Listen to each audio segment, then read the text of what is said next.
Well, we're going to move on to the deepening U.S. complicity in the ongoing genocide in Gaza. Maybe I should say direct participation. The U.S. boots on the ground, the THAAD missile system being sent there to Israel. We are very honored to be joined here on the show to discuss all this and its implications by Mike Prysner, who's an Iraq War veteran, also the host of the Eyes Left podcast and producer for the fantastic Empire Files. Mike, as always, thanks so much for being with us. Happy to be back. So I guess I just want to start here with maybe the implications of this. I mean, I almost feel like the THAAD deployment to Israel is kind of going a little bit under the radar. People are kind of underplaying it. Like they're not really looking at it as U.S. boots on the ground. Like it's just kind of like, oh, we sent them these missiles. So maybe you could just give us some context for what this really means for the U.S. to be sending these anti-aircraft batteries there to Israel. Yeah, well, I think the reason that's happening, that it's kind of flying under the radar, is because the presentation of this is just a defensive weapon. This is just to protect Israeli citizens from missiles raining down on their cities. And this isn't a weapon system that is targeting human beings or infrastructure. It shoots missiles out of the sky. So it's presented as just a measure to strengthen a safety and security for the Israeli people. I think that, of course, is a complete lie. This deployment is to prepare for an attack. A U.S.-Israeli attack on Iran. That's why they're anticipating missiles coming back in the other direction, because they are going to hit Iran. It appears so. There is, preceding this deployment, the head of United States Central Command and other U.S. generals have been going to Israel to help Israel prepare for an attack on Iran, which is, not really a retaliation, because the Iranian attack on Israel weeks ago was their kind of long overdue retaliation for several outrageous attacks by the Israeli state that, of course, Iran was under a lot of pressure and really necessity to respond to as a form of deterrent so that there are not continued attacks on Iranian soil. And so the framing of this as defensive, when it really is an offensive thing, is really the way to look at it. I think more importantly is, I would, if I was a U.S. soldier going on this deployment, I'd be a little worried, because in many ways, they're kind of being used as human shields here. The THAAD missile system itself is not really going to offer a lot of military help to the Israeli war machine. I mean, this is a system that hasn't really been used much. It's just one of those things that the military industrial complex makes a ton of money off of. Billions of U.S. taxpayer dollars go into this weapon system, since the 90s. That's really been used like once and didn't even really work that well. And, designed for like 90s era, like Scud missiles. And so Iran, knowing that there's THAAD missile systems there, this is a really easy thing to kind of get around if you're trying to land hits on Israeli targets. What's not as easy to get around is hitting U.S. service members. And so there's been a lot of secrecy about where these THAAD missile systems are being deployed. There's a lot of movement of them around Israel. And so the main purpose of it, there's kind of twofold. I mean, one of them is to kind of literally be human shields. Like Iran does not want to hit U.S. soldiers because they do not want the escalation ladder to go up. They did their response. They said, this is it, as long as we are not hit back. By the U.S. sending soldiers there, it's saying, when we attack you and you have to respond back, as you've said you would do, versus walking away as you pledged, you might hit an American soldier. And if you hit an American soldier, things are going to continue to get worse for you, because the U.S. doctrine is, we got to respond if there's an American that's harmed. I mean, that's where it's been under the Biden administration. But the other side of it, other than just kind of the literal use of soldiers, as human shields here, is it's like a propaganda and psychological operation purpose. It is for the United States and the White House in particular to say, it's not just about money that we will support Israel with. It's not just about weapons that we will support Israel with. We are willing to sacrifice American lives for the benefit of Israel. And so the deployment of these soldiers really should be seen in that context. It's upping the ante in a way that hasn't been for the past year, and for historically in the U.S.-Israeli relationship. I mean, the THAAD missile system was there several years ago in 2019 as like a joint training operation, but now putting them on the actual battlefield in anticipation of missiles coming in, which could kill and injure U.S. soldiers, knowing that leads to broader escalation. I mean, those are the things that are really behind this deployment, and I think why people should be concerned. Mike, I am curious. I've always read about the fact that among the American military, Israel is not seen as necessarily so popular. It's seen as kind of being, in the way of American objectives. I don't necessarily agree with that, but that does seem to be like a common point, especially among, certain generals who later gone on to write books. And then something else I've noticed among those who from, the American military who write about Israel is often they're a bit stunned by the brutality of the Israelis, which I think is saying a lot coming from the Americans. A few weeks back after, Hassan Nasrallah, the late leader of Hezbollah, was killed in the southern suburbs of Beirut by the Israelis using 85 2,000-pound U.S. supplied bunker buster bombs. There was an article in like a Navy magazine by this U.S. Air Force guy, who was noting that in the entire invasion of Iraq and the war against the Iraqi military, the U.S. used a total of 23 of those bunker buster bombs. And then he noted that the kind of shock that Israel used 3 times that many in a single night to kill Hassan Nasrallah. And I mean, he was very diplomatic in how he framed it. It was along the lines of, it's really interesting. The Israelis seem to have a higher appetite for collateral damage than the U.S. military does. So I'm just curious if you could kind of speak to some of that. What is Israel in the Israeli military a popular force among U.S. military personnel in your experience? And what do you have to say about the fact that you are someone who went to Iraq and you saw the brutality of the U.S. military, and the fact that you have U.S. military personnel looking at what Israel's doing and kind of maybe even being a little bit horrified by the brutality of it? Sure. Well, I think, the U.S. invasion and occupation of Iraq was like the great crime of the modern era. And the horror stories and the legacy is, it's hard to overstate the crime that was done to the Iraqi people in that country. But in context of the Israeli genocide, I mean, if you look at the worst single atrocities of the Iraq War era, like the big scandals that came out, like the Abu Ghraib torture scandal, the Haditha massacre, the sieges of Fallujah, and all of these things that were incredibly brutal and criminal.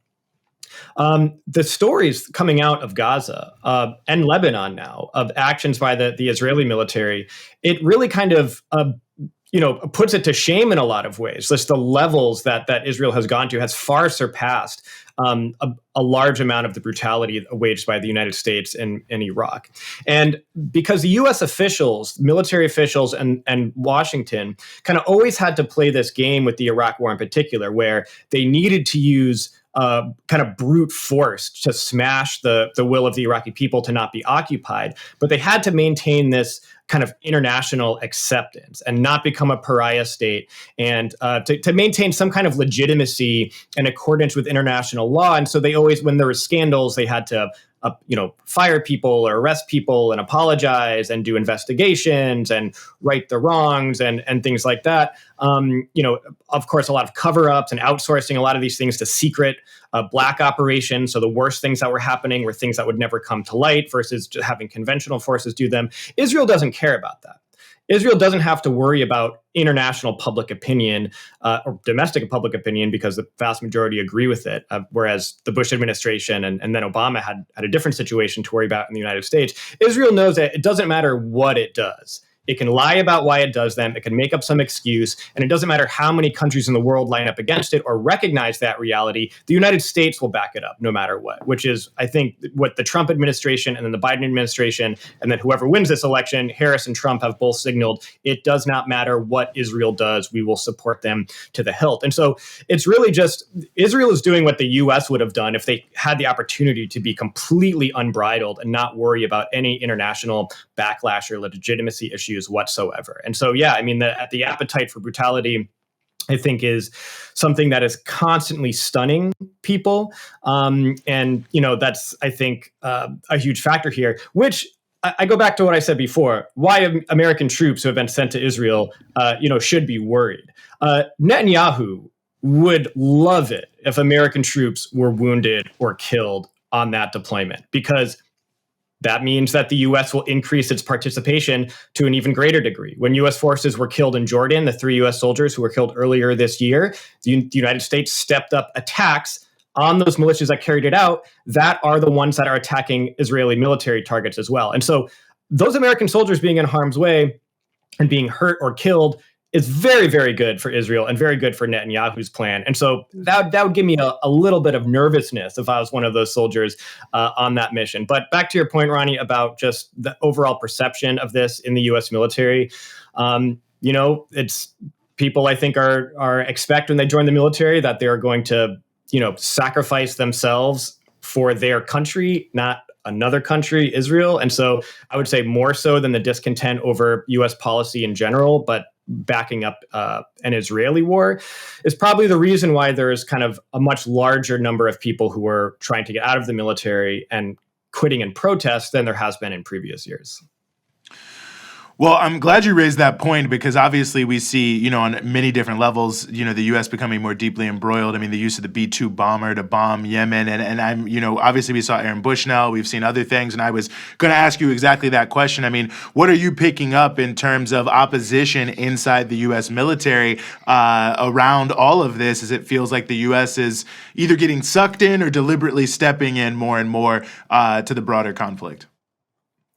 Yeah, well, I think it's it's worrisome that I think the Harris campaign has kind of hit Trump specifically on not attacking Iran more. Trump, we know, issued a very hawkish policy towards Iran, destroying the Iran nuclear deal, imposing new sanctions, carrying out the brazen assassination of Iran's most popular figure, Qasem Soleimani. But when Iran gave him a get-out-of-jail-free card saying, hey, we got to respond to this, we're just going to do this attack on this base. Nobody's seriously injured. Nobody's killed.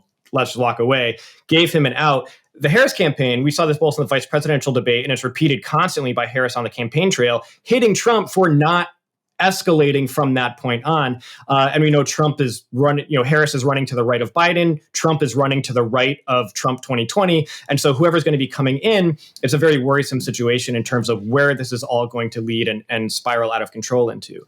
I think that in terms of what U.S. service members must be thinking and feeling right now, not people who are kind of directly involved with this deployment of this THAAD battery, but just people who are in the military at all, and now knowing that the role is not even just aircraft transporting stuff. And I've talked to service members whose job it was to operate the cargo aircraft that are transporting weapons to Israel, who have quit their careers after long careers and become conscientious objectors. I know at least 2 people who had this kind of direct role in the transportation of weapons, who have then quit their positions and are getting out of the military now. But with direct U.S. involvement, I think whenever someone, people in the military who are becoming politically conscious or who are following the Israeli genocide, which is a larger number than ever before, just like it is in broader U.S. society, there is the recognition that the U.S. going and providing, even if they believe it's just defensive capabilities, it is enabling the Israeli military to carry out these acts of genocide. And whatever the latest horror is that people are seeing on their feeds, the burning of patients in their hospital beds while they're hooked up to IVs, U.S. troops being there helps Israel do that more. Because by sending U.S. forces to play a military role, that frees up Israeli military forces to focus more on committing the horrors that they are committing in Gaza. And so that is not a difficult conclusion to come to, that I think a lot of people in the military are smart enough to come to that conclusion. The thing that they really need to think about, if there's any of them watching, is right now it is very easy to get out of the military as a conscientious objector. It's extremely easy. I mean, you got to wait about 6 months, but if you put in your paperwork, you do it right by working with the GI Rights Hotline, you're going to get out, you're going to get an honorable discharge. If things continue to escalate, if there is a broader regional war that the U.S. is more directly involved in, the U.S. military commands in all the branches of service and all the bases across the country, they're going to start becoming a lot more strict with those conscientious objector packets. We're going to start denying a lot more of those conscientious objector packets. So, those who are following this and are kind of concerned about potentially playing a role, now's the time to really exercise your rights, because there could very likely be a moment where things change dramatically. And, then if you want to get out, you're going to have to do it the the harder way versus the easy ways that are available to you now. I actually, before we wrap this, I want to ask you one more question, Mike, because I think it's really important to emphasize this as this continues to escalate. And the more Israel escalates this with U.S. backing, the higher the likelihood, of an actual U.S. hot war that requires tens of thousands, if not more, of U.S. troops in the region to fight yet another war against Iran, against Hezbollah in Lebanon, all across the region. And, I think that when we think about the organization of Hamas and the fact that they are still fighting after a year of genocide, of being stuck in this death camp of Gaza that is it's flat. It's like flat beach land. It's surrounded by all sides, by air, land, and sea, under complete Israeli siege. Yet for a year, this organization, the Al-Qassam Brigades and its allies in this tiny, densely populated strip of land on the coast has managed to continue fighting, continuing to destroy Israeli tanks, to continue to kill Israeli soldiers, and every so often fire missiles into Israel.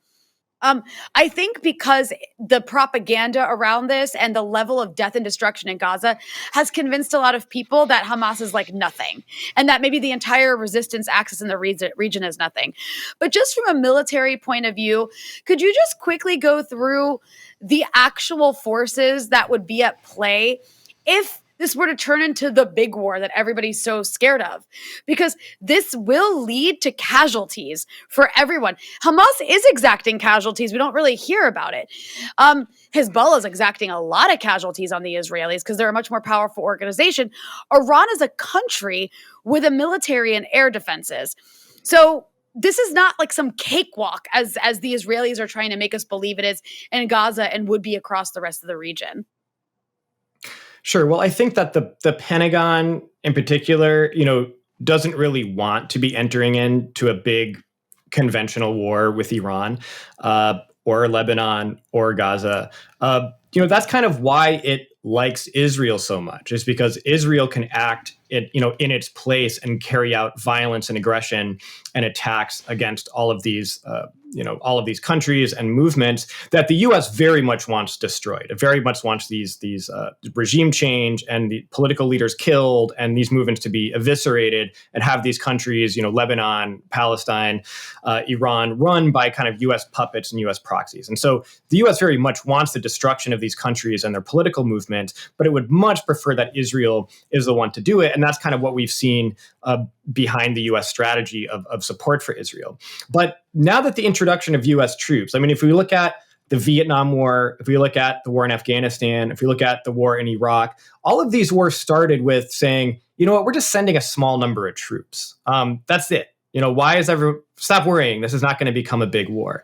And in all of those cases, they didn't actually want it to become a big war, and they didn't want to end up sending large numbers of troops over many, many years, and with incurring devastating casualties on their own forces. Those were never in the plans of Washington and the Pentagon when those things started. But just the nature of the system we live under, it's just a path that they will go down if that's where the path leads them. The United States has shown that it is completely capable and willing to initiate a conflict, to start bombing a country, and then do that for decades. To bomb a country for 20 years, to sanction it into starvation, to kill people relentlessly, to blockade it, to fund destabilization in the country, and then sacrifice both its own soldiers and the civilians of that country and on some kind of hapless mission. And then when they've had enough, when it doesn't work out the way they wanted,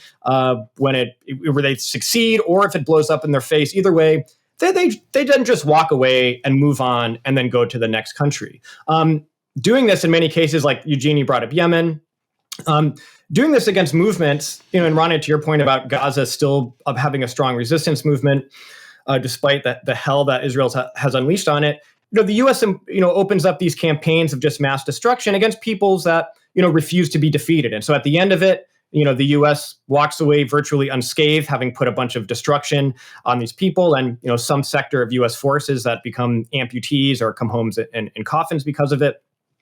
But this is a system that just kind of throws its hands up and then walks on to the next thing. There's never any justice. There's never any reparations or anything like that of the people that were in charge of the debacle and all of that stuff. And so that's a dangerous scenario to be in when we have a government and a system that does this thing all the time with always disastrous consequences, and always consequences that escalate to a point that nobody expected in the first place. And so that's what we have ahead of us, and that people should be, I think, concerned about and active around. Well, as always, Mike Prysner, really appreciate your time here on the Freedom Side. Thank you.